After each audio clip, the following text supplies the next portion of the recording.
ఆ పిల్లల యొక్క తల్లిదండ్రుల ప్రోత్సాహం, వాళ్ళ శ్రమ, బోధించినటువంటి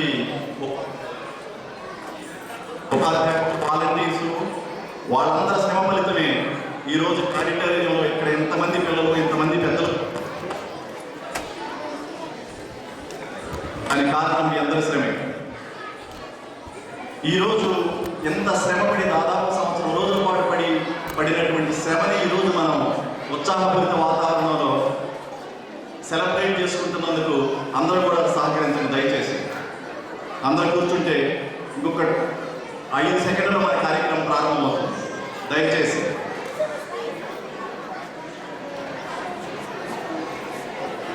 సరే. ఎలాగో మన పాఠశాల సంస్థ ఏంటి, అది ఎప్పుడు ప్రారంభమైంది, ఎలా ఎలా ఎలా దినాభివృద్ధి జరిగింది అన్నటువంటి విషయాలన్నీ కూడా ఈ పాఠశాల వ్యవస్థాపకులు కానీ, దాన్ని నడుపుతున్నటువంటి వాళ్ళు కానీ, ఉపాధ్యాయులు కానీ, వాలంటీర్స్ ఎలాగో ఈ కార్యక్రమంలో వాళ్ళందరూ చెప్తారు. బట్ నా తరపు నుంచి సరదాగా ఈ కార్యక్రమాన్ని ప్రారంభించబోయే ముందు మనకందరికీ సుపరిచితమైనటువంటి మహాభారతంలోని ఒక చిన్న ఘట్టాన్ని ఒకసారి గుర్తు చేసుకుందాం. ఆ ఉత్సాహంతో ఈ తర్వాత జరగబోయేటువంటి 2 గంటల కార్యక్రమాన్ని కూడా మనం గుర్తు చేసుకోవచ్చు.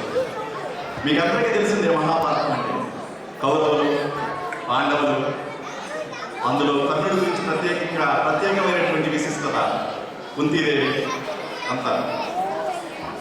మరి మహాభారతంలో కురుక్షేత్ర యుద్ధం జరగబోతున్నటువంటి సమయంలో కుంతీదేవికి ఒక రకమైనటువంటి భయం వేసింది.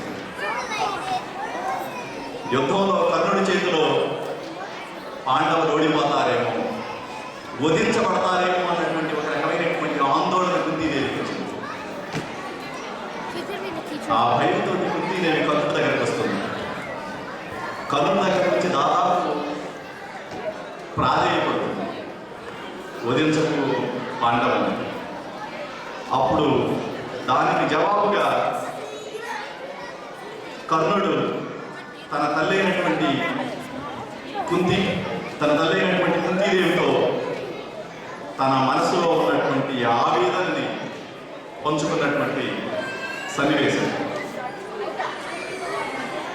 ఆ కర్ణుడు ఆ సమయంలో కుంతీదేవితో ఏం మాట్లాడాడు, తన భావాలను ఎలా పంచుకున్నాడు అన్నటువంటి విషయాన్ని అతి సరళమైనటువంటి భాషలో అందరికీ అర్థమయ్యేటువంటి విధంగా సాయమార్గం తీయడం జరిగింది. దానికి నా ప్రయత్నంగా మీ ముందుంచడానికి ప్రయత్నిస్తాను.